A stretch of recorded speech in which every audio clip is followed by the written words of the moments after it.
Welcome to Hooligan Radio, the podcast that covers video games, movies, true crimes, cryptids all in one. To my left, I have Zach. Hello. This time change is rough. Losing that hour. Right. I'm exhausted. We're sleepy boys this week. And to my right, I have Josh. Hi, I'm not that sleepy, so I think I'm going to be carrying this one, it seems. Back. Carry us.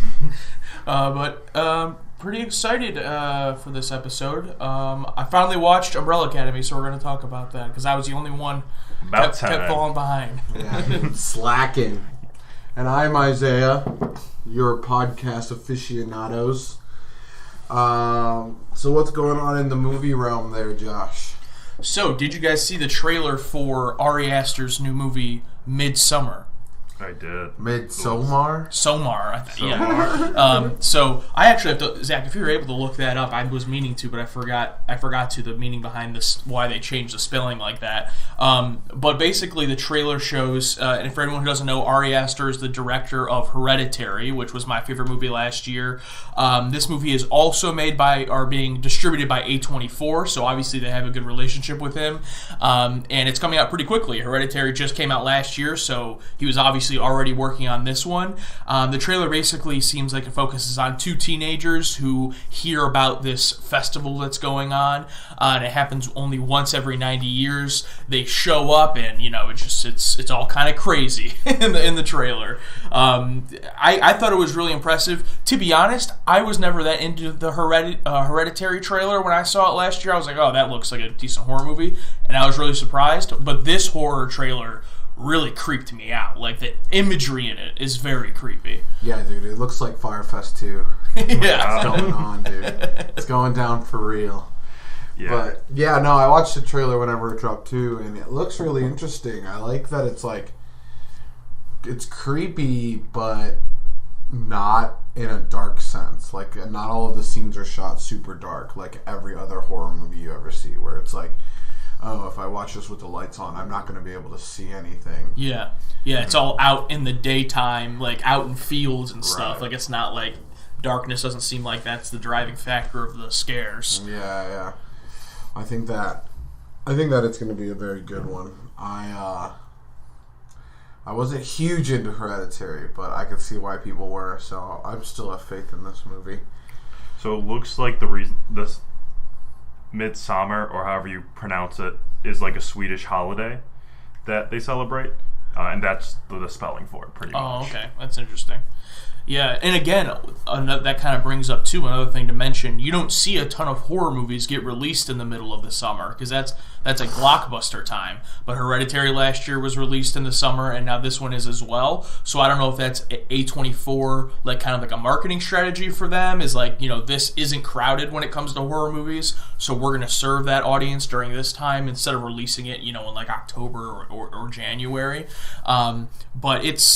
But I'm very looking forward to it. So let us know, anybody out there who watched the trailer, what you guys thought of it. I'm very excited. On when it comes out? August. I thought I saw August 9th or early August. Okay. August 9th, 2019. Do you know anybody it's going to compete with? In August, I'll have to take a quick look. Yeah, because I think that there's a lot of blockbusters coming from at least the Disney space, but that's all beginning of the summer season, right? Yeah, usually by August things start to kind of flare out. I'm taking a quick look here. Let's see. So we got in August 2nd, Dora the Explorer. So that's big competition. You're going down Midsommar.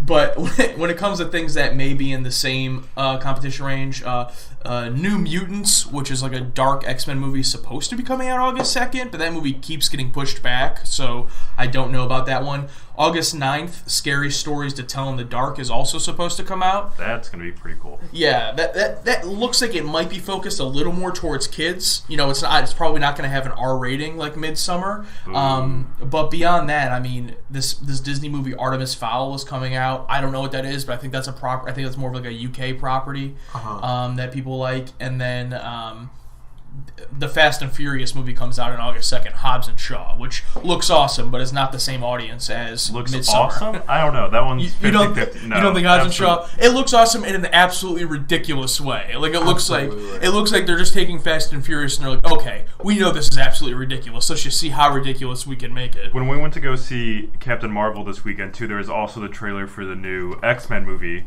the Dark Phoenix, and the whole time we're just like, this looks awful. First off, I can't believe that they're actually like releasing it, but it does not look very good. Yeah, and they basically spoilers for Dark Phoenix if you haven't seen the trailer, but they basically spoil that they're killing Jennifer Lawrence like in the trailer. They basically confirm that she's being killed.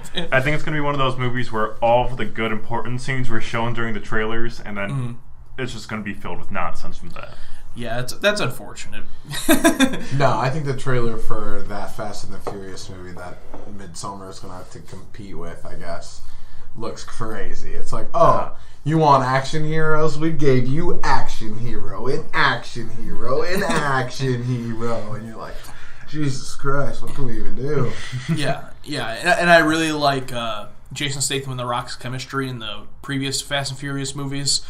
So them working together, I think, is going to be really fun. Idris Elba is basically like a superhero in this movie, a super villain. Basically, it looks like that movie's going to be crazy too. I'm actually looking forward to that one. I love in the beginning of the trailer, where The Rock like wakes up, doesn't he? Like, just eat a scoop of like protein or something. Yeah, ridiculous. Did you see the rumors that Idris Elba is going to be taking the spot of Will Smith in Suicide Squad 2? Yeah, as Deadshot. Yeah, really weird with that movie because no one knows if they're like doing a full reboot or using different characters. No one knows, but if he's going to be replacing Will Smith's character, that makes it seem like they're trying to do more of a direct sequel, but just recast. I hated the first Suicide Squad, so I don't... Right. Is Jared Leto also out as Joker in it? No one knows. So apparently he's officially not getting his own movie, Jared Leto, but no one knows if he's going to be in Suicide Squad 2. Because there's that other movie with the Joker coming out that's... with Joaquin Phoenix? Yes, Joaquin Phoenix. But that's supposed to be like a solo, like outside of everything, not connected to anything movie. Like its own thing. But if it's very successful, I'm sure they'll change their minds. So, so I don't know. DC's so up in the air. I don't know what's going on. However, Shazam, actually, I'm starting to get more and more interested in. Did you guys see a Shazam trailer before Captain Marvel? They didn't play one for us. Yeah, I've seen it before. That's one that I'm probably going to wait to see what people say about before go seeing it, because I've lost all faith in DC. Yeah, same. I don't know if I'll see Shazam in theaters, but it at least has... I was laughing during the trailer, and it looks interesting enough, but... All right.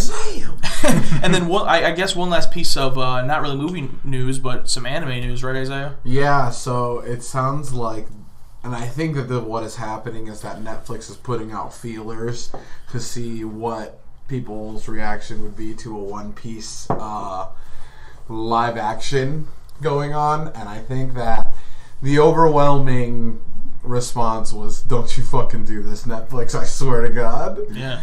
So Netflix did a live-action anime with Death Note, which you would assume would be probably one of the easier ones to do because there aren't really any superpowers in it.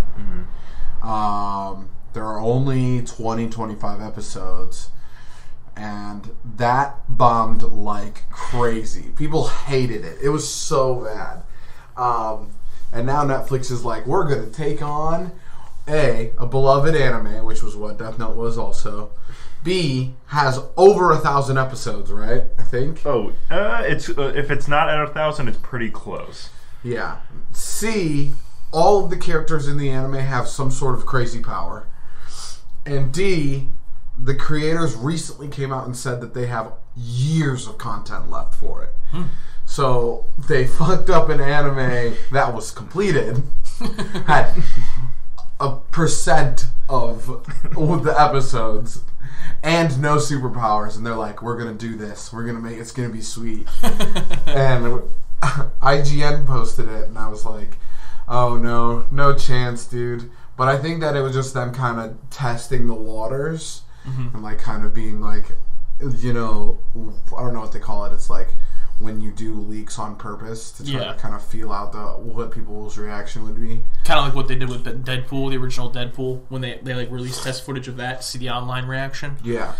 Wow. So I guess the studio, Tomorrow Studios, which is supposedly rumored to be working on it, is also creating a live-action adaptation of Cowboy Bebop. Cowboy Bebop would be easy. Yeah. It's just a bunch of fucking sweet Space music, space stuff, cowboy and guns. stuff. Yeah. But One Piece, the main character in One Piece, he's like fucking Mr. Fantastic, where like he's like super rubbery. So like that alone is a trip.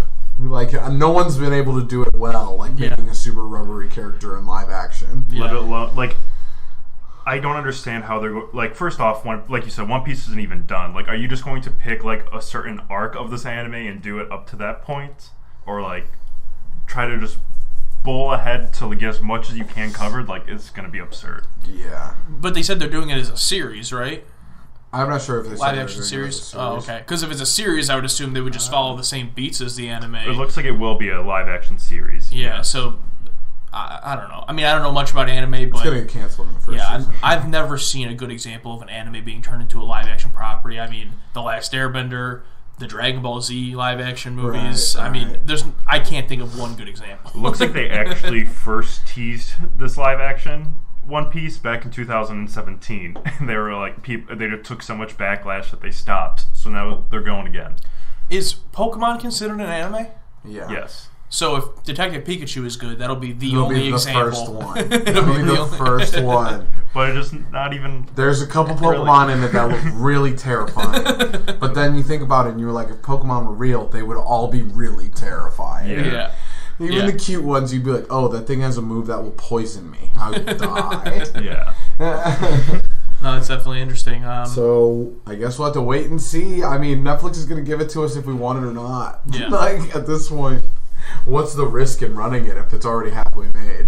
Yeah, they just put it out there, no one likes it, and they just cancel it. They cancel it That's before its second season. Yeah. So gotta love them. I'm going to watch it because I'm a trash human. You're a brave man. I love to know how bad these live action animes are. I'm one of the few that want to start One Piece because I haven't seen all of it, or you're one nearly of the few. most of it, and I don't want to ruin it. There are people who started One Piece 5 years ago, Zach, and are just now getting caught up. Hell yeah. At least I'll have something to watch. I'd rather watch Game of Thrones first. It might take a little bit less time. I'd rather watch all of the reruns of Family Feud. But that's quality. All of them, even before Steve Harvey. Every host. Too much. All right, and then too much. If there's no other gaming news, Zach, you got any creepy news for us? I got one story which I guess we can call creepy. Pretty much what the story is about is that in Turkey, a man looks like he escaped death on a video camera. Essentially, behind the story is a man was like walking on the side of the road, took a second to like look into a building. This man comes up behind him. Supposedly, he says to the guy, "Watch out," and he taps him on the shoulder and continues to walk. Then the man who was tapped on the shoulder, looking at the exhibit, turns around and like steps back to where it looks like a metal gate, but it almost also looks like a car that got flipped over, like a truck of a bed truck, like swings by and just misses him. The crazy part about this though is when the man like looked around to like thank the person who like told him to look out, he wasn't there. But it's clearly caught on camera, but the second he walks out of the camera's view, he just disappears. Some people are calling him like a guardian angel. I've even seen some people call him like a time traveler. Just some things like that. Dude, I think this is real life Umbrella Academy, dog. It could be. Yeah, dude. It's just like one of the guys who works for the agency that Number 5 worked for. They're just coming back. They're like, this guy needs to not die so the world doesn't end. Yeah, or the world does end. Yeah, because I was going to say, I love the idea that someone has figured out time travel, and their most important thing is to go to Turkey and save this random guy from being minorly injured by a steel gate. But no, the video is actually pretty. It's cool. I mean, it is a cool little video. We'll try to post the link on Twitter if any of us remember. But it is a little neat scene. However, I don't know how this guy. It claims that he wasn't there, like he was an angel or a time traveler or something. But it's like he just walks off camera. Like how you know what I mean? Yeah. So it's pretty much just coming from the guy who was saved. "Quote unquote" saved, saying like that guy wasn't there afterwards when he turned around, which it was like maybe like 4 seconds between him tapping on the shoulder, him backing up not to be hit, and then him looking around. Yeah. I think that if the guy didn't tap this guy, there's a slight chance that he would have not been hit by the gate at all. Because he was kind of walking forward, and then he gets tapped on the shoulder, and then he decides to walk back to try to look for who the guy was, and now he's even closer to the gate. Yeah, it may like brush past his caboose or something. Slightly knocked him over. Whoa! Gives him a butt tap. Just, ooh. Well, who knows? Maybe this guy, let's say he was a time traveler, knows he was actually going to back up and turn around and do it or something. Who knows? All possibilities. But, all right, creepy as always. I guess. At least it isn't goat sex. Did he have sex with this guy after this event? Spiritually, no, yes. Real. He wanted to. He wanted to have sex with him. But the guy wasn't real. That was him thanking him. See it, rent it, stream it. See it, rent it, stream it. See it, rent it, stream it. See it, rent it, stream it. So for See It, we all saw Captain Marvel. We're going to be doing a spoiler-free section first and then jumping into spoilers. So time codes are below. If you haven't seen Captain Marvel yet, you can hear what we thought and then, skip the spoilers part. But first, spoiler-free, Isaiah, if you want to go first, what did you think overall of Captain Marvel? I thought it was pretty good. I think that there's definitely some movies it ranks over in the MCU that I couldn't care to see even, but there were some things in it that I was confused by, and I would have to see it again to see if they actually were determined. So we'll talk about it in the spoiler part where I have some things that I'm like, I don't get, but I thought overall it was pretty good. I would give it, in a rating out of 10, I would probably give it an 8 out of 10. Definitely, I'd put it up there, probably for me, it's probably a top 10 Marvel movie. Definitely better than, and I'm going to keep saying it, better than the Ant-Man series, which is Paul Rudd, come on. But I'll definitely have a lot more to say, I guess, in the spoiler section. I thought it was a good movie. You can definitely tell there was a lot of the Go Girl scenes, atmosphere, and stuff like that with it too, which the culture needed that a little bit, I guess, especially. So overall, I thought it was good. Yeah, but leading up to the movie's release last week, a lot of people that I follow online, who I respect, movie opinions-wise, were very mixed to negative on this movie, and so that kind of got my expectations down, But after seeing the movie myself, I was really, really surprised with how much I liked it. I kept watching the movie thinking, okay, when is this, not going to be good? You know what I mean? And there are definitely some parts that we'll get to in the spoiler territory that are, kind of clunky and, the way that they do it, I'm like, why are they doing it this way? Just to bring it up, without spoiling it right now, when she's first... This is in the trailer, so it's not a spoiler. When she's interacting with the Skrulls, the first thing it shows where it's showing, things going on, and there's a voiceover involved. I'm like, why is this happening like this? It was kind of weird to me. So there were some clunky things, storytelling-wise, the way they conveyed information in the movie. But overall, the action was great. Mm-hmm. I thought Brie Larson was great. Everyone's been saying she been good. But I also really liked her, and she was a great pick for Captain Marvel. Yeah, I totally agree. And Samuel L. Jackson, amazing. And oh my God, are we in the future with this technology?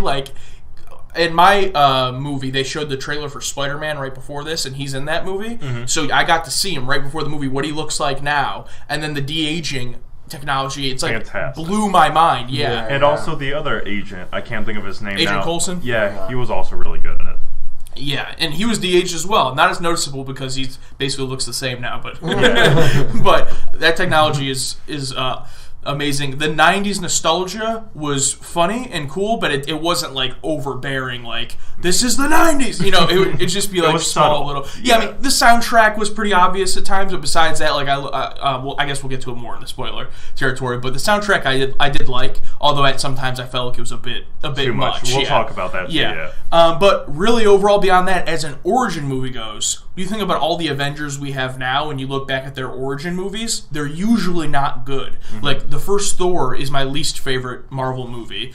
The first Iron Man is the exception because that was the first movie. Yeah, that's the good one. Not a lot of people like the first Captain America movie. I really like it, but not a lot of people do. Mm-hmm. So a lot of origin movies just inherently have flaws. This one definitely had flaws, but I thought for an origin movie, it was really great. I'd give it an 8 out of 10 as well. So Do we know what the? I guess we won't know until Monday, probably, what the numbers are going to look like for opening weekend compared to like Black Panther and so Black Panther made over 200, I think 5 million. So that's not gonna get there. The estimates right now are showing about 155 million in the U.S., which is really good. If you look, like Guardians of the Galaxy 2 made around 150, Thor Ragnarok made like 107. So 155 is still really good. How does it compare against? And we probably won't know this again till Monday, but like against Wonder Woman for DC. Yeah, I think Wonder Woman did around 180, but let me double check that real quick. I think that another thing about the movie that was really good but also weird to me was just like when she comes to the Blockbuster and she just like blows the head off of what's it called? James Bond, yeah, which I'm pretty sure is also in the trailer because you see her go into the Blockbuster, but you might not see that. It was right at the beginning of the movie. I was like, damn, toasted it. Yeah. So I was actually wrong on Wonder Woman. It only did 103 million. Oh wow. So and I don't like comparing these two movies because it's like, let's address the elephant in the room here. We're all guys here. There's no woman perspective right now for this movie, even though we're all being generally positive about it. So it's like such a guy thing, like, whoa, it's a Wonder Woman and Captain Marvel. They're both women, But it's gonna get compared that way. Yeah, it just is.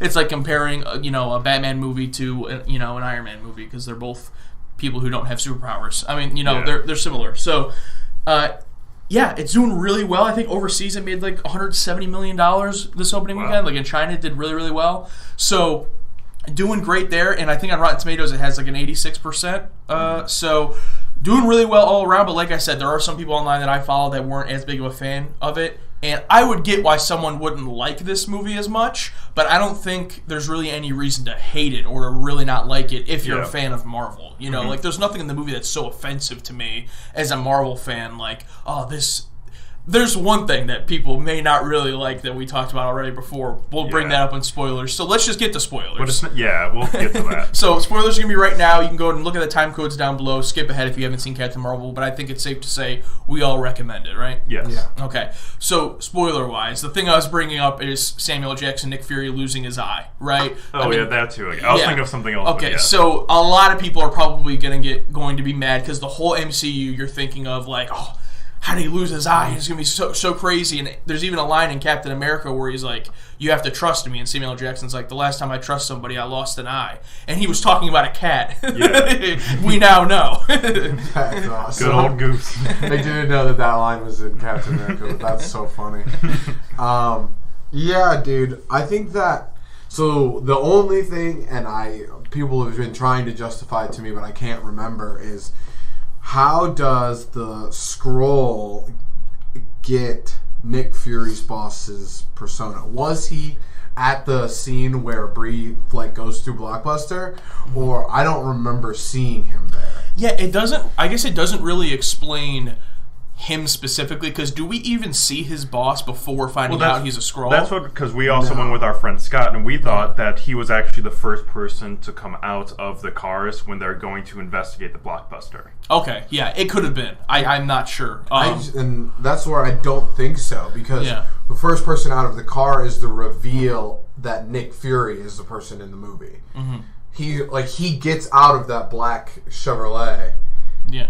Well, I thought Nick Fury was first you see him released when he's talking to the security guard, not when he opens the car, like when he knocks on the door. I actually think it's when he knocks on the phone booth, because she's in the phone. She's like calling her home planet, and then she turns around. You see him.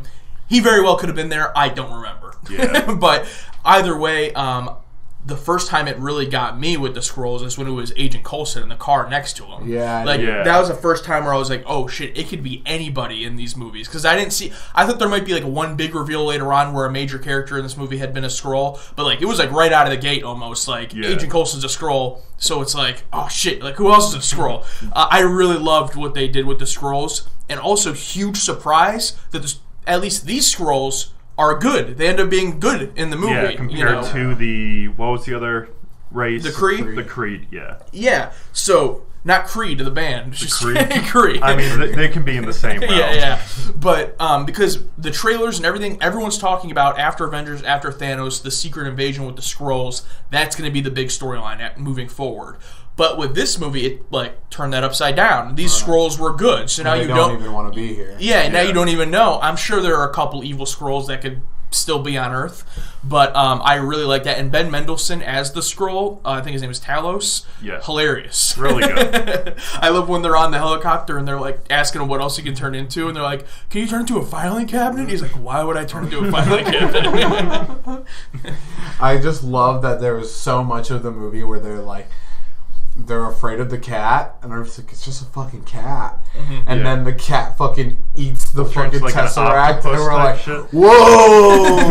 Yeah. So now I don't trust any cats. We were talking about this before. Like, I want to know if all cats are really that in or if there the are Marvel aliens universe. embodying cats. Yeah. It could be, yeah.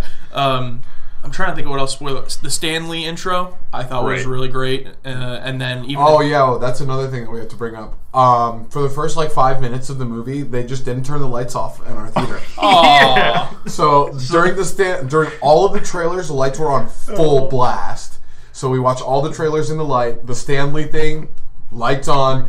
We got basically to almost the train scene, essentially. Wow. And then someone was just like, fuck it, I have to go find someone. And we're just like, yeah. And then they just shut him off. Yeah. Yeah, that's happened to me before. That's always really terrible. Damn it. Yeah. It was nuts. I'm telling you, man, Crocker, the best theater, and it never happens. Never happens. That's funny. But yeah, I think that I just didn't understand why she never took that thing out of her neck until all of a sudden she did. Yeah. I don't know if she could. That was my assumption. Well, from my understanding, I thought she didn't know until she got her memory back of the event that she got her powers from that blast. She thought they gave her the powers with that thing in her neck. Because they're saying at the beginning of the movie, what can be given can be taken away. She's thinking whatever this thing is in my neck is giving me these powers. Once then she realizes she already had those powers and they just kidnapped her. I don't need this thing on my neck, and she rips it off. Yeah, I figured that. So when they had the plan where the one Skrull embodied her and he got there, I figured at that point she would have pulled the thing out of her neck, because I would assume you would think that they could probably track me by this thing in my neck. Mm-hmm. So it would have been completely different on the ship going against the Kree at that point. Mm-hmm. Yeah, that's a good point. Speaking of that ship, towards the end, I love when the little kid Skrull is shows her the pinball machine, and Nick Fury's like, "If I had a pinball machine for 6 years, I have a high score too." There was a lot of good humor in that movie that I didn't expect. Yeah, and I like that they didn't try to make it a comedy. That was my biggest problem with Guardians of the Galaxy 2. They didn't try to make it a comedy. It just was funny with the jokes they had. There were some jokes that didn't work but mostly it was very funny. One thing I thought was weird is I keep waiting for her to get her new suit, because she's wearing the green Kree suit, and then when she's like, "Oh, I can't wear these colors anymore," I'm like, "Oh, they're gonna make her a new suit," and then she just changes the colors on her arm. I'm like, "Oh, I guess that's it." That's simple, huh? Yeah, another thing that it's interesting, but I guess it makes sense in the light of things, is why did she let the Kree leave when she was just eventually going to tell that guy that she was coming to get Ronan? Yeah. Why don't you just fucking... You're looking him in the face. Yeah. You're a fucking superhero. Yeah. You could have just killed him right there. Yeah. And then sent him back to talk to the fucking AI or whatever. That's really weird because they said they said a lot of things in here that sound like they would set up a sequel, but that sequel would only make sense if the sequel was also in the past, which I hope it isn't. See, the way that it took me, I thought they made a lot of connections just to the movies that were already created. With Ronan, what I thought was going to be stuff with the Skrull, which is eventually going to be with the Kree stuff, things of that nature. Yeah, definitely. But for example, Ronan, when he's leaving at the end, he's like, "We'll be back for the weapon," and they're like, "What?" And he's like, "The woman," and they leave. It's like, okay, we already know you die in Guardians of the Galaxy, so No. You're dead. It's Yeah. like, what is this setting up? Like, Yeah, so is nothing? it going to be without you in the future, or is there going to be a midpoint between all of this? Yeah, and then clearly she sent back Jude Law because they didn't want to kill Jude Law. They want him in future movies. So clearly that's why they did that. I don't know if they could do a mid one, because technically she doesn't come back to Earth till Avengers. Endgame. Yeah. So it would have to be completely in space, or it would have to be after Endgame. Which, I don't know what they're going to do. We actually talked about this before with the whole Superman factor. Now that she's so powerful, Yeah. you look at Avengers Endgame and you're like, oh, well, she's just going to come in and kick ass. But I do really like that her origin is that she is a human. Like, she's from Earth. Yeah. So they can, in future movies, whether it be Endgame or Captain Marvel 2 or whatever, they can find ways to strip her powers away from her. Because ultimately, she's powered by the Tesseract, the Infinity Stone, which, like, Vision had the Infinity Stone in his head. Scarlet Witch got her powers from the Infinity Stone. So it's not the first time that this has happened. I liked that she wasn't just an alien who's super powerful like Superman, you know, because you can't stop Superman. He's just Superman. Yeah. But, well, I guess Kryptonite. But she's at the end of the day, at the end of the day, she's a human. So they can find ways, I think, in future movies to bring her back to her human roots. And I think it's interesting that in the end credit scene, it basically shows that she still has her powers, even though the stone isn't on Earth anymore. Yeah. And still has her powers, even though the gauntlet is in the condition it would be in at the point where they are. You know what I mean? Because at the end of Infinity War, the gauntlet looks like it's in bad shape. Yeah. So, and in the trailer for Endgame, there's a quick shot of his hand, Thanos' hand, and it looks like because of the snap, the gauntlet actually fused to his arm. Oh, really? Yeah, that's what it looks like, and that's what people are saying. So yeah. It's gonna be interesting. It's gonna be very. What'd you guys think of the mid-credit scene? I thought it was fine. I thought it was good. It served its point, pretty much being the bridge. Not nearly as good as the end credit scene. The post-credit scene, with the cat. Goose spitting up the Tesseract. Yeah, I was talking to Zach before this. I'm like, I already knew that's what the post-credit scene was going to be, but it was still great when I saw it. I just wanted him to like puke up like a body or like a foot or something with it too. I thought it would have been so funny if it would have just been like a Kree foot. Yeah. And I also, speaking of that, the very end of the movie, I really liked where they have... where he's typing on his computer and it says the Pegasus Initiative, and then he sees on her plane it says Avenger, and he erases it, and he, you don't see it, but he writes the Avenger Initiative. Yeah, because it plays the fucking theme. Yeah, and it's a callback to the very first post-credit scene after Iron Man. Is Nick Fury showing up in Iron Man's apartment, and he's like, "I'm here to talk to you about the Avenger Initiative." Mm-hmm. So the only question that leaves is, what the hell were you doing from 1995 to 2008 when you found out Iron Man existed? The only subtle thing that I hated the most was the Marvel dumb thing with her boss being Marvel, and I was just like, yeah, I mean it's from the comics, so there's not much you can do. So Stan Lee has all this creativity, and then Doctor Marvel. Yeah, like, come on. And that actually brought up an interesting point too. Is they never actually at any point call her Captain Marvel in the movie, and she never goes by that name in the movie. So I guess it's just assumed. Carol. I mean, if you would change the name of this movie to something else, you wouldn't even know her name is Captain Marvel. Carol. It's like Logan, but Carol.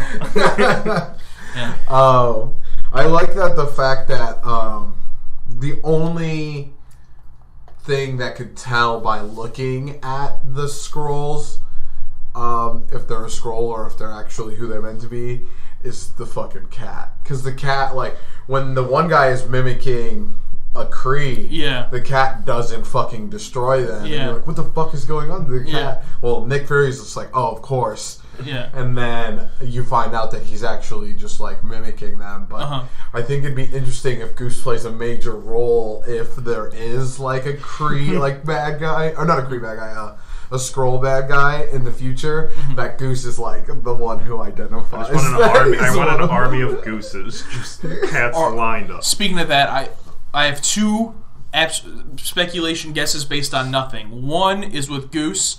I think that if there is a Guardians of the Galaxy 3, Goose may be in it, and that's awesome. And two, I think that in future movies, Endgame or whatever, probably Endgame or whatever it is, if a Skrull is pretending to be Nick Fury, we will find out because he will be eating toast that's cut diagonally. Because in the Wow. movie, she says, "Tell me one thing that a scroll couldn't even make up." He's like, "I can't eat toast if it's cut diagonally." So wouldn't that be great if you're seeing Nick Fury, he's with somebody, and then he's eating, maybe he's with Captain Marvel and he's eating toast, and she looks down, it's cut diagonally, and she just, punches him in the face.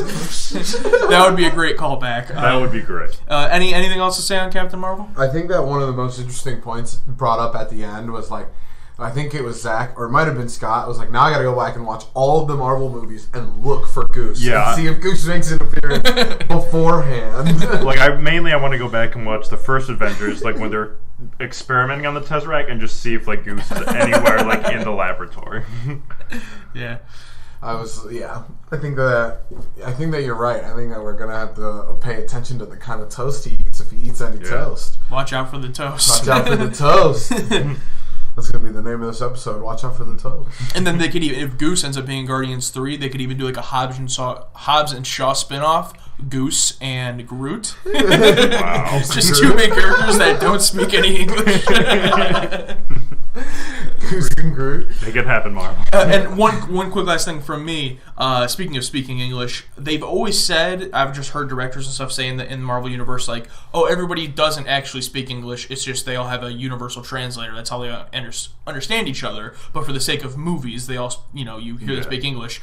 And when Captain Marvel first crashes down on Earth and she's talking to the security guy, and he's just like shocked and staring at her, she's like, "Can you understand me?" She's like, "Is my translator not working?" So like they quickly threw a line in there, that now explains it for all of the movies, Right. So I did like, but does every species in the universe have a universal translator?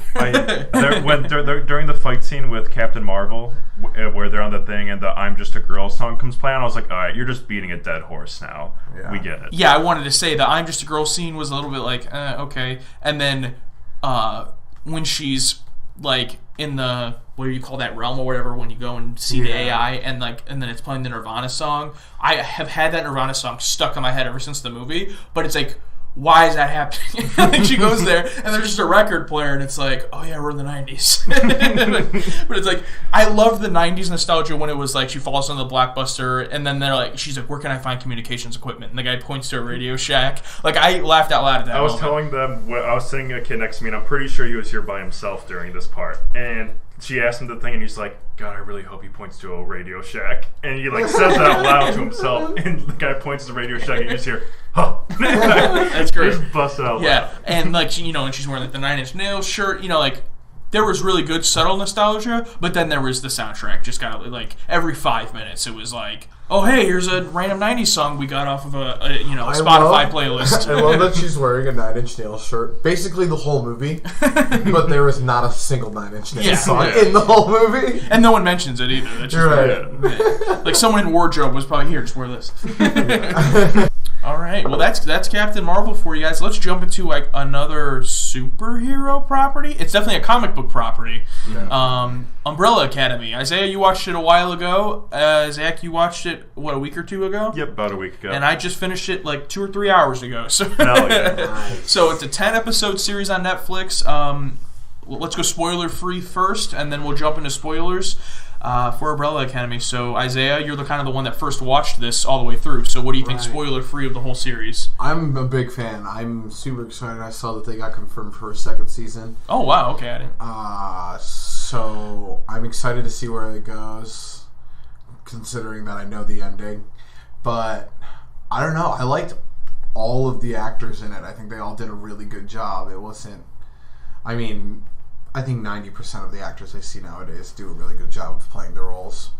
But I'm a big fan. I like it. I think it's a little bit. It's a little gritty. It's not super gritty, and it makes me wish I had cable to watch that show, Deadly Class. Oh yeah, because it's kind of like in the same realm of what's going on, and I think that it does a good spin on the whole like superhero academy ordeal that X-Men cannot give to us, no matter how many times they try. And I think that if you like the premise of the X-Men, that Umbrella Academy will kind of play that role better for you than what could be you would see out of the most recent X-Men, unless you're in love with Wolverine. Then you just don't even worry about it. I liked it. For me, I've never been able to get into a superhero or a comic book TV show. I don't know why. I just have never watched any. But for me, I liked this one. But there were just a couple things that were holding me back from really liking it. And I think the problems were that it was a 10-episode TV series and they had to fill time. Because, it is an ensemble show. So it's there is really, I mean, you could say Ellen Page, but there is really no one of them that's, the main person. They all get pretty good time. Yeah. And there were a lot of times throughout the season where I was really focused or really interested in, let's say, Ellen Page or on 5 and their storylines. And then it would cut to, there was named Allison or somebody else that I didn't really care for, and I'm like, okay, well, this is 10-15 minutes. Okay, I just wait through this, and then it goes back to 5 or somebody. I'm like, oh, okay, I like this guy. So it was a little bit of filler that I wish the episodes had been maybe 30 or 40 minutes long instead of an hour long each. But beyond that, and I felt it was a little bit over dramatic at times, but beyond that, I did really like it. And you brought up X-Men. I thought it was really interesting that, not going into spoilers, but what ends up basically happening with Ellen Page, it's basically the same type of storyline as the Dark Phoenix storyline, where you have someone who, I guess I'll talk about it more in spoilers, but for now I'll just say it really reminded me of that, but I think it did it much better than X-Men 3, and I think it's going to do it much better than Dark Phoenix, which comes out later this year. I think, ironically, one of the most famous X-Men storylines is done best in this show. Sadly. Yeah, rather than the X-Men movies. So overall, I liked it quite a bit. Yeah, I liked it too. I probably wasn't as big a fan as you two with it, but I did enjoy it. Going back to the point where you made with the episode length, I was actually wondering if they took it in a different direction, to where instead of trying to focus it all at the same time, the same period with each character, if each episode for at least a couple episodes was dedicated to a single one of them. Mm-hmm. So an episode would be dedicated to 3, and then it's okay, we need to cover these 5 days in this episode for this person, and then go that way, and then you can see how they're all going to be intertwined, and then the first one would be the pilot to explain everything, the last two is where they bring it all together. That's funny, because whenever I hear that, I always think of that's how Netflix did season 4 of Arrested Development. Oh, did they? They had, each episode was focused on a different character. The reason they did that is just because scheduling and people were more famous, so they couldn't have them all together, but people hated that, and I liked it. Oh, really? But most people hated it, so I would actually really like that if they did that. The only downside of that is, and Arrested Development had the same downside, when you do get to an episode with a character you don't care for, it's an entire episode that you don't care for. Instead of, I think that another thing is that's exactly how Haunting of Hill House was. Yeah, but that did it really well. Each episode was a character, and I definitely knew that there were characters I could not give a fuck about in Haunting of Hill House, so I would just be on my phone for 80% of that episode and not give a damn. Yeah. Luckily for me in that case, I liked all of the characters. I can't think of a character I didn't even Luke, at first I'm I'm not going to care. And then his episode came and I'm like, oh shit. Right. But back to this story, I guess, overall, I don't know what else to say without getting into spoilers. So yeah, let's just dive into that. Yeah, so we all recommend the show, right? Especially if you like. Yeah, I would say give it a watch. It's worth a watch. Yeah. If you already have Netflix, I wouldn't get Netflix to watch it. Yeah. You have it. If you don't have it by now. It's better than watching Friends for the 6th time. Yeah. So watch something new. But spoiler-wise, I found a lot of the stuff in the show a little bit predictable. The boyfriend that Ellen Page eventually gets, as soon as he came into the show. Because, the scene before that, they were talking and she's like, oh, Dad always made me be, secluded, Yeah. And then this guy shows up for, a violin lesson, and I'm like, okay, well, he's going to get with her and he's going to be bad. They knew that, instantly. Yeah. So, some of the stuff was kind of predictable, but what would you guys think, spoiler-wise, anything you wanted to bring up? I think you hit it on the dot for me. I felt a lot of it at time was predictable. After the second one, I was just like, okay, the boyfriend's going to play a big part into this, and I'm assuming the apocalypse is going to come from Page. Ellen Page. Yeah, Ellen Page. What's her name in the show? Vanya. Yeah.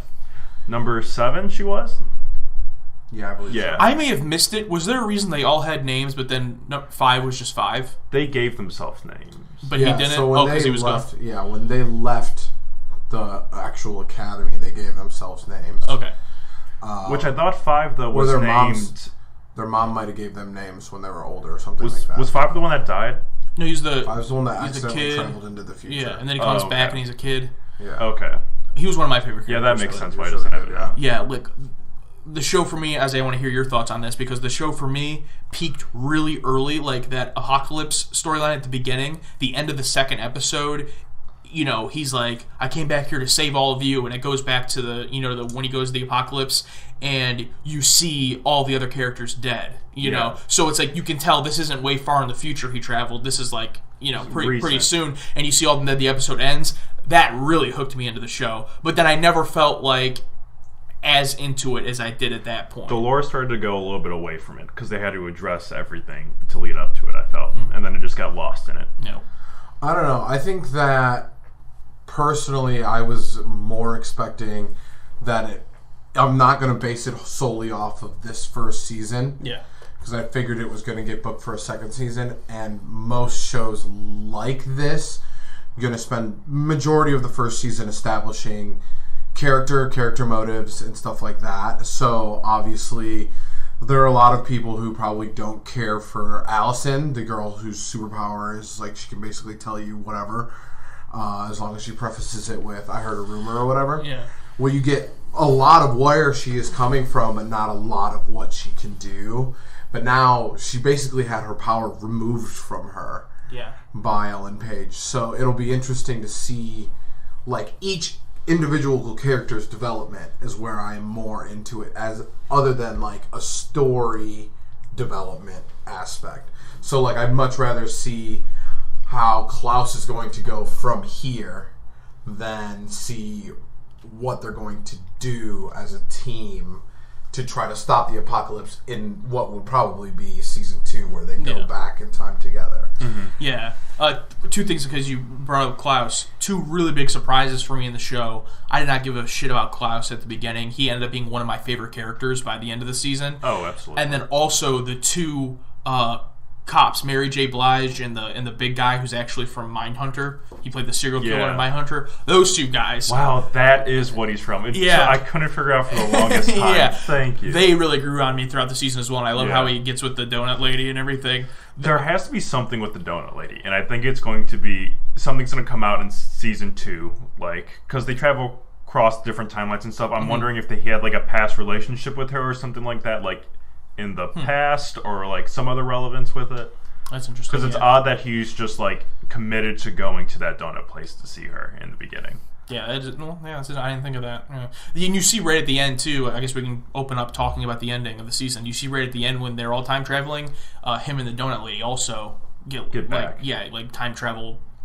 I don't know if that's 5 doing that to them, or if I don't know. How I think I can't remember the name of the actual corporation that they work for, but I think it's that lady coming back there and picking them up to pretty much be like, all right, you fucked up, go back and try to fix it again. Yeah, but you do see Mary J. Blige die, though. She doesn't time travel, at least from what you see. So I don't know, but the ending for me, this is just a personal preference. I love when a show season's ending leaves you on a cliffhanger. Like obviously the episodes do it a little bit, like every episode I gotta watch, but I love when a season does. For me, I wish we had seen just like an opening shot or a glimpse of where they went, like they time travel away from this apocalypse and then like they're somewhere and they're like, where the fuck are we? You know what I mean? We didn't see that. They just like leave and then it ends, and I was like, okay, like that was like I'm interested to see where they're going. I wish we had just gotten a little bit of a taste though, but who knows? Maybe they didn't know if they were getting a second season. So I don't know. That's true. But what'd you guys think of the last episode, the ending?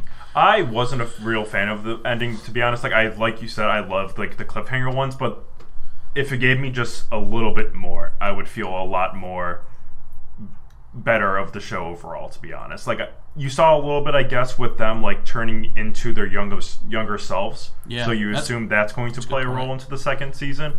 But I just wish it gave us a little bit more of something. Yeah, I think it'd be interesting if they went like super far back to where they are kids or something like that. But I think that minus the ending of the last episode, I enjoyed the last episode. Basically, I mean, I loved Ellen Page's character in it. I like how she's like the character she portrays is super cool to me, and I love that she's just a fucking badass in the last episode.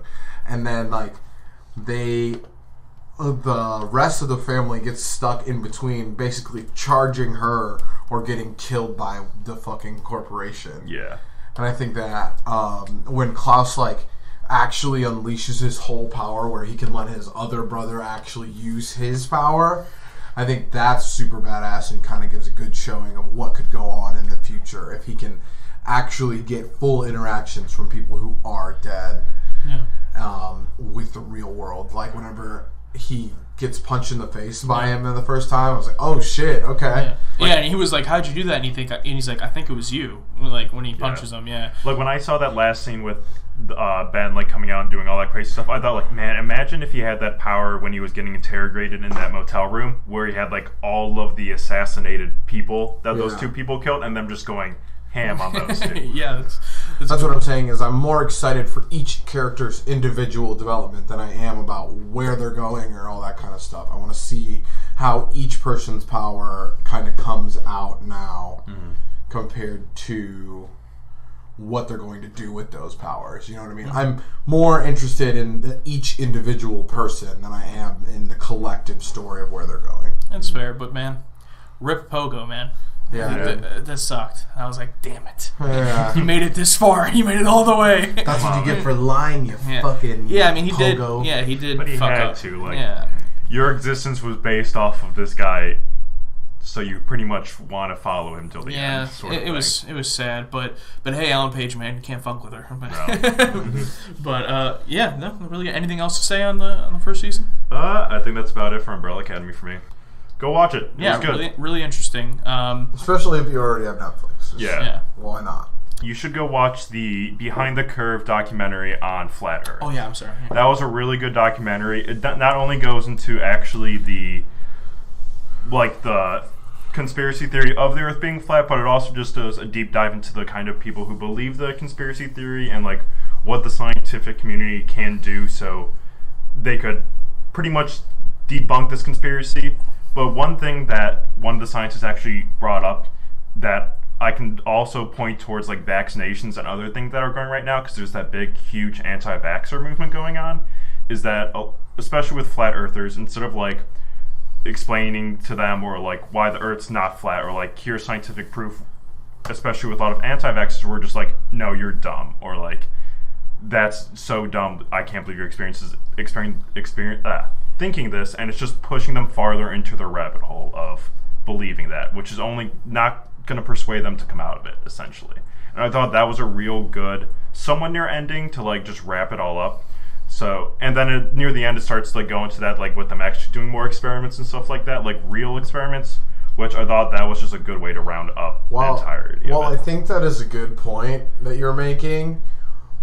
I think most people, when it comes to flat earthers, is we've been given evidence over and over and over again, and we will give them the evidence, and they'll be like, no, that's fake, NASA's a fucking lie. But that's the point of it. They don't want to be given the evidence, they want to go out there and experience that themselves. So like near the end of it, they, I guess it's a little bit of a spoiler, but at the very end, they go out and do a scientific experiment with some of them to like pretty much show like, hey, the Earth's not flat. And then like some of them are like, oh shit, like we're wrong. This is what I'm saying is, where am I going to have time to take the people that I know that are flat earthers and do a science experiment with them? You know a lot of flat earthers?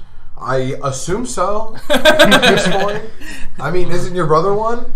I don't know. I don't think so anymore. But the thing you hope not. The thing about that is, if someone thinks that there's a flat Earth, that doesn't affect me. I don't care. But if people are anti-vaxxers, that's like a problem. You know what I mean? It's like, if you don't vaccinate your children, then how am I going to do an anti-vax experiment with the kid? Well, it's not, you wouldn't do an experiment with that, but it's just like the premise of, instead of shaming these people, like, try to work with them towards it. mean, I grew up with somebody, you guys know who it is, I won't name him, but I grew up with somebody, damn it. I grew up with somebody who was very much like that, now the flat earth, but very much like that, and it was very much of, if you ever say anything the other way or try to bring up any type of evidence, it's like, oh, that's bullshit, I'm not listening to that, look at this, People who are in that mindset with really anything where it's something that's not really socially accepted are going to be extremely defensive and then try to just dismiss you if you show them any real evidence. So that's with anything. And that's what I'm saying is, it's hard to work with people, which is what you're telling me to do, when they won't work with me. Yeah, but I mean, not all of them are going... of course, there's going to be the people who are too stubborn and who will just be like, everything you show me is fake. You're a shill, pretty much. But there are other ones who aren't like that. And that's what the point it's trying to get across. And when I do come across those people, like when my brother was into flat earth stuff, I like, just being like, okay, explain it to me. Just to know their logic.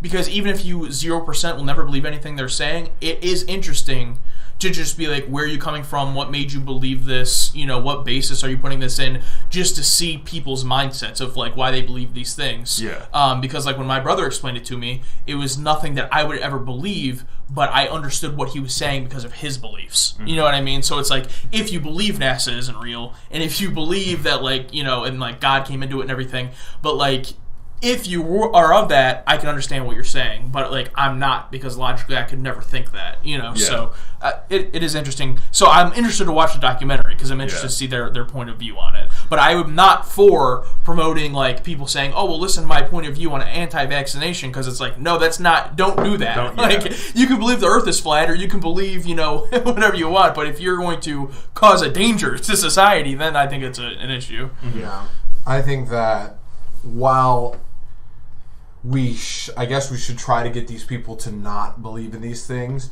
there is a part of it where it turns into a lost cause. It's expended energy that I do not need to be doing. It's not my responsibility for you to be a responsible human being and do your own research scientifically to find out that these things go in whichever favor that they are. Yeah, I know. It's not like, I guess I was bad like when I would say like the individuals of it, but like because a lot of them follow like influencers or like 1 or 2, 3 big like people in the flat Earth community. Like Kyrie. God, stop. We're not going to B.O.B. They bring that up in it. They like, here's the celebrities that believe in this, and I'm just like, stop. Right. But like going out with like these influencers who are like running their own experiments to like prove the Earth's flat, like teaming him up with someone and be like, all right, let's go run a real experiment, or like one that with us involved, and we'll see the results, and you can share that with your following community. Yeah, I just think that if it comes down to what Josh was saying about listening to these people, I think that after the first one, I'm going to get exhausted by the second one and just be like, no, you're dumb. Like, I've heard this before, you're dumb. See, but that's when they go in the They go more into the rabbit hole, and guess That's what? their issue. I'll just pour a bunch of fucking hot oil down the rabbit hole. With that being said, 9/11 was definitely an inside job. That's 100%. Okay, so it's time for our main topic today, I guess. So we're going to be talking about the movie Arrival. This movie came out in 2016, directed by Denis Villeneuve, stars Amy Adams, Jeremy Renner, Forrest Whitaker. I recommended this movie for this episode, so I obviously love it. It may be my favorite movie of 2016. It's definitely up there.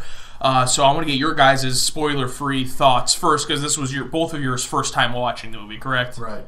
So, Zach, if you want to start out, just since you're into the creepy stuff too. Spoiler-free, I really liked the movie. I thought it did great at portraying what, if aliens came down to Earth, what the actual process would be like, and like the most realistic way that we would probably have to approach it, which I really liked. And it goes into the stuff that you wouldn't think about an alien race coming down, but unfortunately the government's people have to think about when this stuff happens. And I thought it was just great at portraying that.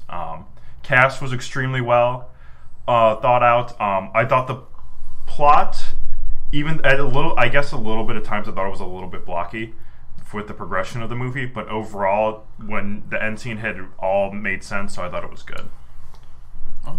I thought that the movie was good. Zach touched on a lot of the points that I was probably going to make, but I'd be honest, I probably would have enjoyed it better if I saw it in the theaters. I was very easily distracted during the movie. There was a lot of scenes that I was just kind of like, ooh, but there wasn't a lot of scenes that kept me in between. So watching it at home, I was kind of just distracted, I would say. Mm-hmm. I mean, I have a dog that is very energetic, so 1 second of me not focusing is her throwing a toy in my face and me having to play with the dog and watch a movie at the same time. Yeah.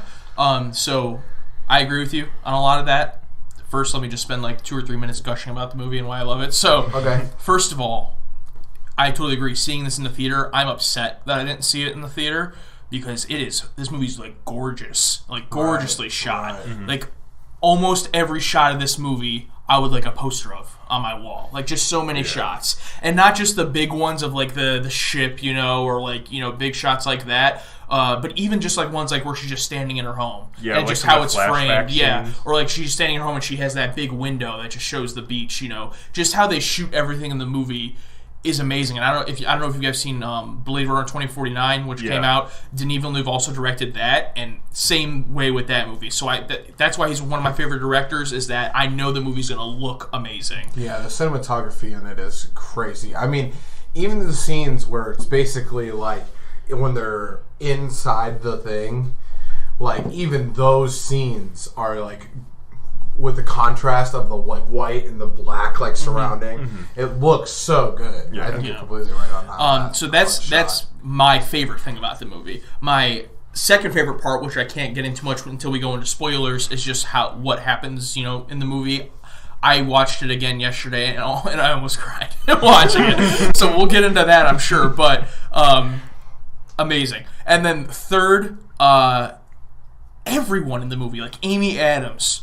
Like amazing. I know, Isaiah, you said like it's rare to find someone in a movie where you're like, oh, that's just a bad performance. That is rare. But for me in this movie, it was like Amy Adams, Forrest Whitaker, and Jeremy Renner, the three main people, were like probably my favorite performances I've seen from any of those people.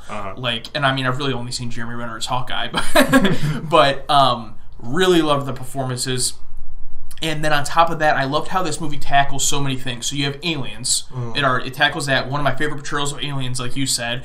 It tackles time travel and how time works as a concept. Yeah. And I really love that. And then it also talks about, because of time travel and how time works, if you have the knowledge to know what's going to happen in the future, would you change what you do now? And that's the part that really gets me.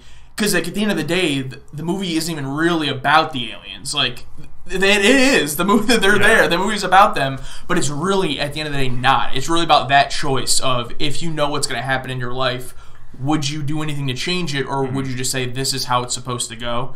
And those are the type of things in movies that, like, that those deep thought kind of things, that's when I really get hooked on a film. Yeah.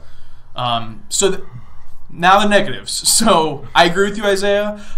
It's very slow, especially towards the beginning. I think the second half is much, much better than the first half. Getting through that beginning is tough if you're at home and you have social media and you have a dog and you have other things going on. I mean, I'll admit, when I was rewatching it, I was looking at my phone during the beginning. Although it's gorgeous, it takes a long time, and it's like just people talking for a long time. I don't even think you see the aliens until close to an hour into the movie.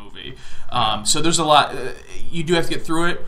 But that second half, I think if you make it there, you get rewarded for waiting through it. And then my only other real flaws with the movie is that sometimes, and this is just a personal preference, probably because I see a lot of movies, I really like movies that don't. Like I always use this example, but like Get Out. Like Get Out has a message to it underneath what's going on, and it at no point in the movie says, "Oh, hey, by the way, here's the message." Right. You know what I mean? It's just there for you to understand through rewatching it. There were some times in this movie where it was like, "Okay, hey, just in case you don't understand, this is what's going on." You know, like, and we'll get to that more in spoilers. But beyond those little tiny nitpicky things, I really loved the movie. So.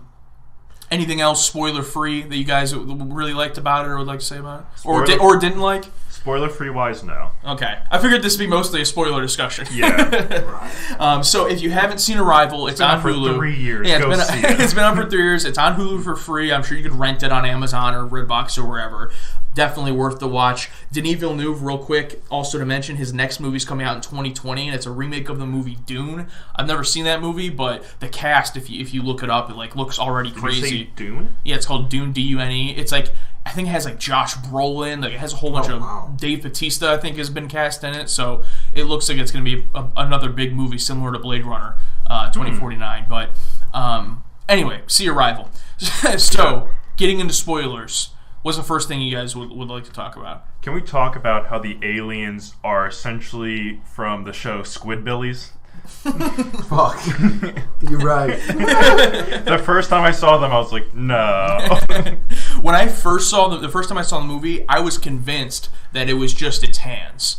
Like, I thought you were eventually going to see the alien, and it was just going to be this giant thing. And it is huge. It is huge. Yeah. But I thought the two things weren't two aliens. They just were going to think it was two aliens. But actually, it's one. But it ended up being two. It still looks pretty crazy. Yeah. I think that one of the things that would have probably made the movie a little bit better for me is that if the United States would have been the political power that was less patient with the aliens instead of China, and that if the movie would have taken place in like Europe or something, and the America was just like, we're gonna blow them up, motherfuckers! Yeah, because that's so true. Yeah, it's so true. But one thing I wanted to get into spoiler-wise, just I guess to jump right into it, just to go right to the ending. When you first find out, because you're from the very beginning of the movie, you're seeing these visions of Amy Adams' daughter, right? And the way it's presented to you, you think that has already happened. That's in the past. She had a daughter. She died. Now she's alone. And the whole movie, you're like thinking that. So like, I'm just wondering for you guys, at what point in the movie did it start to click in your head, like, oh, this hasn't happened yet? The second time I watched it. Today. It clicked for me about, like, I would say halfway through, like, when she... Because there's, like, comment made or something like that, and essentially she says something like, I have no kids or something like that, or something along those lines, and I was just like, oh, this is, like, incorporating time. And then it gets to the point, which is a little bit more like 2/3 of the way through, that the octopus aliens depict, like, time is not singular. Yeah. It can be whatever it wants it to be, and I was just like, oh, this is the future. Yeah, because even the way that they write is almost like a clue. Because us as humans, we write like left to right, beginning to end, and these aliens write in a circle. You know, and they talk about that in the movie. So that's even a clue. But for me, it was the scene where the daughter comes down and she's asking Amy Adams, who is Louise in the movie, and she's like, "What's the word for this situation?" And she's like, and she tells her something. She's like, "No, I need a more scientific word." And she's like, "Well, if you want science, ask your dad." And I immediately felt like, is she talking about Jeremy Renner? Because like Jeremy Renner's like the scientist in the movie, and I'm like, well, how's she talking about Jeremy Renner if this already happened? So that's when I started to think about it. But when I brought up like my flaws with the movie earlier, it tells you once she has that meeting with the alien where she's like goes in the ship by herself and she's meeting the alien, you see the full body, and and there's like literally subtitles to tell you what's happening. And he's like, Louise sees future, and I'm like, oh. Right. Thanks, subtitles. I'm like, oh, okay, that's what's going on. And then also right after that, the scene where she tells her daughter, the daughter's like, why did dad leave me? And she's like, because I know something that's going to happen with a rare disease. And she's talking about her daughter. Yeah. She knows that her daughter's going to get this disease and die. She decided to still have the daughter anyway. And Jeremy Renner, when she tells him this, is like, you made the wrong decision and you can't handle it. If you were in that situation, what would your choice be? I'm curious. If I was Amy Adams or Jeremy, either or, let's put it that way. If I knew right now that your first kid was going to have terminal disease while you were still alive. And I'm assuming it's with that specific person that you're with. I think that if you just say that, if you know you're going to have a kid and they're going to die young, would you have it? I would probably say no. But she doesn't just know that. She's experiencing all of these memories with her daughter right before they happen. Yeah. So like, she's experiencing what it's like to have a baby and love it and watch it play in the yard and watch it grow up. So she's not just experiencing that bad part. She knows she's going to get all of this love, all of this good. So I think that's why she makes the decision to still do it. And I understand that decision. But damn, that's not a situation I'd want to be in. I don't blame Hawkeye at all for being like, peace, like. Yeah. I don't know, man. I don't think it would be really hard to be able to like. I think I would be so fucked up. Dude, I'd be so fucked up. If you could basically see the future like it was memories, I think I would lose all perception of time and be fucked up. Yeah, she handled it a lot better than I ever could. Yeah, and you can tell it takes a toll on her throughout the movie. Because the first time I'm watching it, I'm thinking, oh, she's just overworked. Who wouldn't be in this situation? But then, like, in my rewatches, I realized, like, she's this way because she keeps having these visions. And the first time you're seeing it, you're like, oh, she's having memories and relating them to what's going on. But it's like, no, she's not only dealing with, like, trying to figure out these aliens and their language, she's also having visions of the future and being like, what the fuck is going on? So Absolutely. But speaking of that, I really love how they handle time travel, where it's not really travel, you just know it. Like, you just know You like everything. see visions. Yeah, so she still exists in the present. She only lives through her life once, but she just knows how it's all going to go. I really liked how they handled that. But doesn't she have visions of her like daughter before the alien thing happens at all? Is that part of the? That's part of the beginning. Is that in the very beginning she pretty much shows a lot of the timeline with her daughter, like her being born, going through sad moments, and dying. Yeah. Well, I figured that the interactions with the aliens is how she was able to see it. I almost interpreted that as like a dream more than like a vision, in my opinion, especially when I go back on it. It was like something she just experienced like the day before she went into teacher class the following morning. It's almost how I interpreted it. Yeah, I interpreted it as it was because the movie's called Arrival. I think it wasn't necessarily her interaction with the aliens, but I think it was their arrival that gave her this gift. Because, like, we don't know, obviously, before the movie what her life was like, but I'm assuming she didn't have these visions. The first time she has them in the beginning of the movie, the aliens have arrived that day. You know, she's trying to teach her class, and then, everyone's like, can you turn on the news? You know? Yeah. So that would be my guess, because when she meets the alien doesn't say, we gave you this gift. They say, Louise has gift. Like, as if she already had that inside of her, but the aliens coming here is what, kind of awoke that or something.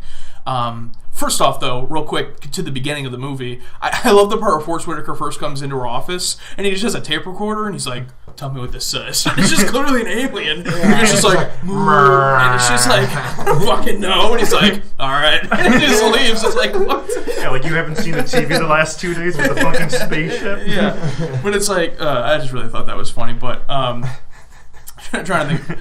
Also, one of my favorite scenes is where she is all of a sudden in the future, or seeing the future, where she's at that like huge, what looks like a world peace conference, like the banquet sort of thing. Yeah, and then the leader of the Chinese is there, and he's like, basically tells her the information in the future because he knows he has to give her that information so that in the past she can give him that information to change his mind about attacking the aliens.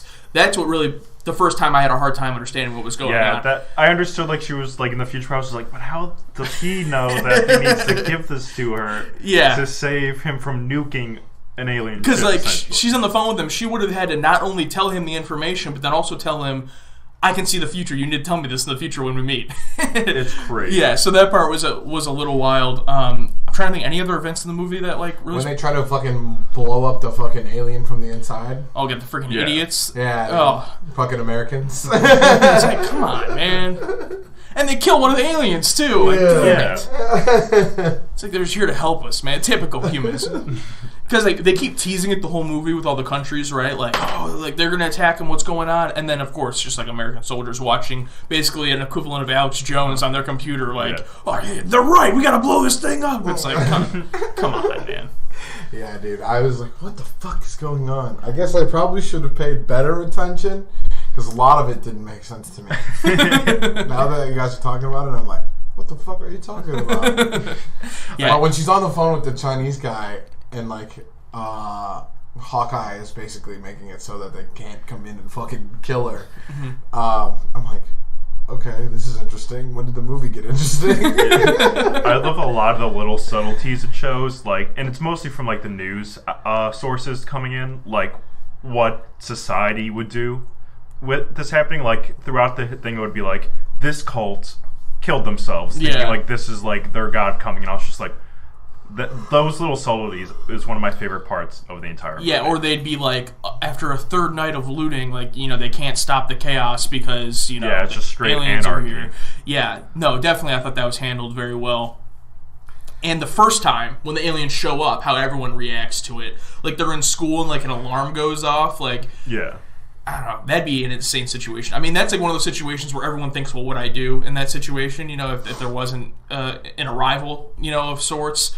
I really loved how it was like 12 of them all came down, and Jeremy Renner's like in the voiceover, and he's like, the leading theory is that they all landed where there was the least amount of lightning strikes, and then there was like a second theory that was like ridiculous. Like, also, this artist had a hit song in all of these areas. So the second leading idea is that there was an artist that had a leading song in all of these areas, and I was like, damn, so they got no idea. Yeah, so we really don't know. And it just goes to show, like, the whole time, like, Amy Adams is trying to learn their language, but it's like, it's going to take forever to learn it. But you see in the movie, right before they blow it up, the alien realizes that it's going to blow up, so he literally throws, like, the whole language up there, and she spends years learning language, and eventually you see her write the book on it. Yeah.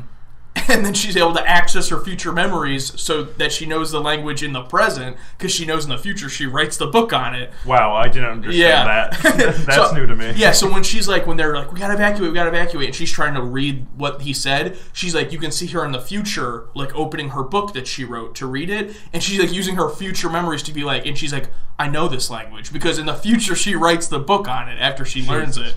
So yeah, this is one of those movies, I'm telling you, this is like my third time watching it. Every time you rewatch it, like I said, it's really slow and hard to get through, but when you do, like, there's stuff like that you pick up every time you rewatch it. So that's one of the reasons I love it so much. But I wanted to ask you, Zach, on an alien level, how would you compare this as far as like other alien movies you'd see? This is probably one of my top favorite alien movies I've seen, as well as I think this is pretty much showed the most realistic. I shouldn't say the most realistic outcome, because the most realistic outcome is they just come and destroy us. Yeah, but like if we actually like came into contact with like an alien species that wants to be our friends, this is what we're gonna have to go through. Because it's not gonna be a movie where they have like Marvel, they just say like, let me do this voice activation thing, and now I speak English or whatever language I do to you.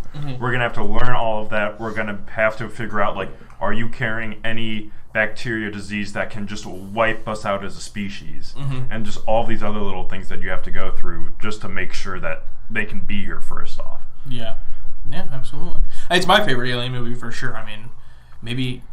All the other alien movies I can think of are like science fun, fiction, horror, like Alien. Yeah, like either horror or like fun, dumb ones like Independence Day, where it's like a big, dumb Will Smith punches an alien in the face. You know?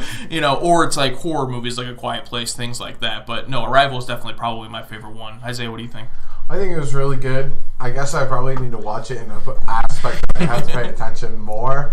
I was watching it a little bit before you guys got here, and that's where I was like, oh yeah, these are visions of the future, but you would have no idea of that watching it the first time. Because like, when you first see her with her kid, she doesn't look happy. Yeah. Like, as a person. She's having these visions of having a kid. So you would assume, oh, she had this kid and this kid passed away and now she's just a college professor. Yeah. And you're like, oh, wait. After seeing the movie, you realize that kid is a kid that she would have had with, I don't know his name in the movie. Jeremy Renner. In the movie, Ian, I think. But there's a lot of aha moments, right. Like that makes more sense now. Yeah, especially on rewatches, dude. I'm telling you, there's so many little lines. Like when she's having a vision, she's freaking out at one time. Jeremy Renner's like, "Are you okay? Like, what's going on?" And she's like, I don't think I can explain it. And the first time watching, you're like, oh, she doesn't want to go through this whole story of how her daughter died, you know? Yeah. But rewatching, you're like, oh, she literally can't explain what's going on. Or there's a line where after she has the vision of telling her daughter why her husband left her, she's like, tells Jeremy Renner, she's like, I just realized why my husband left me. And he's like, you had a husband? But it's him. It's going to be him. So it's like, there's little lines like that, little nuggets that are great. But, Amy Adams is the queen. That's all I need to say. All right. Okay, so that's our discussion on Arrival. Did you guys like it? Let us know what you thought. If there's any movies or shows you'd like us to talk about in the future, let us know. Where can we find you guys at? You can find me at ZachC_I_know it on Twitter. Yeah, how's that Instagram coming? Working on it. Yeah, weekly update. How close are you? You know what? What percentage? I had to do 0? Percentage 50. 50%. I came up with the name I wanted to be. Yeah. Did you? I don't know. Write it down because you'll forget. I did. I don't know if it's actually there yet. So I'm 25% there. You check the availability? No. You're at 10% into making an Instagram. Working on it. A reasonable. We'll get there. Reasonable 10%. We're getting there. better than 0. You can find me at PHPISlaya. Oh, no, there's an underscore in between there somewhere. I don't know. On Twitter and Instagram. You can find me at twitch.tv/islaya. Probably more Apex streams coming. Zach and I eventually will play Hunt again if he's not too I scared. forgot about that. Oh, I forgot about that. I'm Zach. Pretty sure we had to pay for that, too. Yeah, we did. Oh, man. What about you, Josh? Where can we find you? Underscore Joshua Singh underscore on Twitter and Instagram. I just posted this past weekend in preparation for Captain Marvel.